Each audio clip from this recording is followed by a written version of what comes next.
ప్రముఖ పంజాబీ నటుడు, గాయకుడు దిల్‌తేజ్ దోసాంగ్ నటించిన 'సత్లజ్' చిత్రం మరోసారి తీవ్ర వివాదంలో చిక్కుకుంది. మానవ హక్కుల కార్యకర్త జస్వంత్ సింగ్ కల్రా జీవితం ఆధారంగా తెరకెక్కిన ఈ సినిమా ఎన్నో ఏళ్ల నిరీక్షణ, సెన్సార్ అడ్డంకుల తర్వాత జూలై 3న జీ5 ఓటీటీ ప్లాట్‌ఫామ్‌లో విడుదలైంది. అయితే విడుదలైన 48 గంటల్లోనే భారతదేశంలో ఈ సినిమా స్ట్రీమింగ్‌ను నిలిపివేశారు. ఈ వివాదం పంజాబీ అసెంబ్లీ ఎన్నికల నేపథ్యంలో రాజకీయ రంగు పులుముకుంది. అధికార ఆమ్ ఆద్మీ పార్టీ, ప్రతిపక్ష శిరోమణి అకాలీదళ్ ఈ విషయంలో పరస్పరం విమర్శలు చేసుకుంటున్నాయి. సినిమా తొలగింపు వెనుక బీజేపీ నేతృత్వంలోని కేంద్ర ప్రభుత్వం హస్తముందని ఆప్ ఆరోపిస్తుండగా, శిరోమణి అకాలీదళ్ అధ్యక్షుడు సుఖ్బీర్ సింగ్ బాదల్ మరో అడుగు ముందుకేశారు. కాంగ్రెస్ హయాంలో సిక్కు సమాజంపై జరిగిన అఘాయిత్యాల గురించి నేటి తరానికి తెలియజేసేందుకు ఈ సినిమాను పంజాబ్‌లోని ప్రతి గ్రామం, పట్టణంలో ప్రదర్శిస్తామని ఆయన ప్రకటించారు. 'సత్లజ్' సినిమాను నిలిపివేయడం వెనుక బలమైన కారణాలున్నాయని కేంద్ర సమాచార ప్రసార మంత్రిత్వ శాఖ అధికారులు వివరిస్తున్నారు. ఈ చిత్రం కేవలం కొందరు అధికారుల తప్పులను విమర్శించడానికే పరిమితం కాలేదని, వేల సంఖ్యలో జరిగిన అదృశ్యాలు, హత్యలకు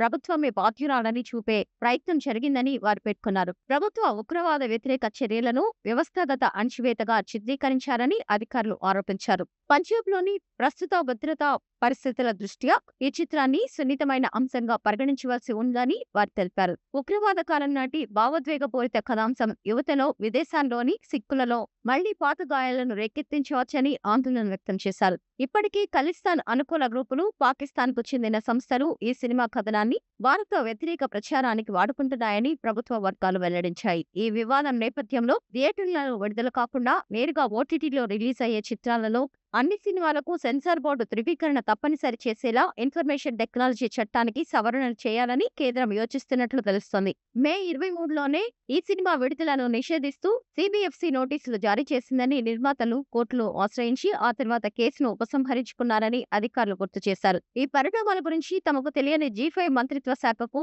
వివరణ ఇచ్చినట్లు సమాచారం. మొత్తం మీద 'సత్లజ్' సినిమా వివాదం ఓటీటీ కంటెంట్ నియంత్రణపై దేశవ్యాప్తంగా విస్తృత చర్చకు దారితీసింది.